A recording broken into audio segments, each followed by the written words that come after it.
विजयी झालेले आहे। नवी मुंबई, मुंबई, पुणे या तीनही महानगरपालिकांची माहिती समोर येते। भाजपचे रोहिदास लोखंडे विजयी झालेले। मुंबईतून महत्त्वाची बातमी।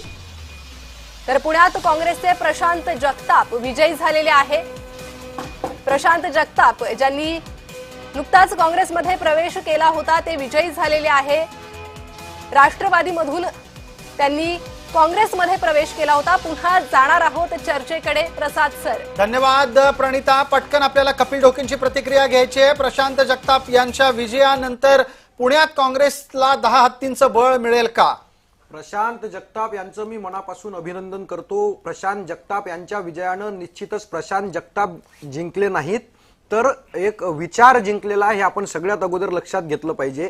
ज्यावेळी शरद पवारांची राष्ट्रवादी आणि अजित पवारांची राष्ट्रवादी एकत्र होते आहे, ते भाजप शिवसेनेसारख्या धर्मांध विचारांसोबत जाते आहे, त्याला विरोध केला आणि काँग्रेसचा एक संविधानवादी पक्षाचा मार्ग प्रशांत जगतापांनी त्या ठिकाणी स्वीकारला आणि पुण्याच्या जनतेनं त्यांना विजयी केलेला आहे। याचा अर्थ पुण्यातली जनता ही विचारासोबत आहे, तत्वज्ञानासोबत आहे, संविधानासोबत आहे। हे प्रशांत जगताप यांच्या विजयाने या ठिकाणी सिद्ध केलेलं आहे। मी प्रशांत जगतापांचं मनापासून अभिनंदन करतो आणि पुण्यातल्या जनतेचे सुद्धा मनापासून आभार मानतो।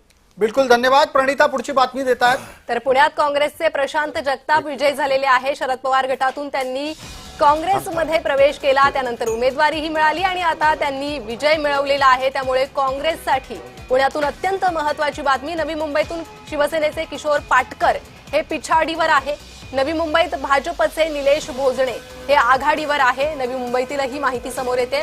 तर मुंबईत ठाकरे गटाचे रमाकांत रहाटे यांचा विजय जवळपास निश्चित झालेला आहे। थोड्याच वेळात त्या संदर्भातली ही ठोस माहिती समोर येईल।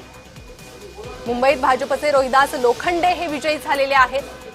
प्रभाग क्रमांक 207 मधून योगिता गवळी पराभूत झालेले आहे। महत्त्वाची बातमी मुंबईतून ही।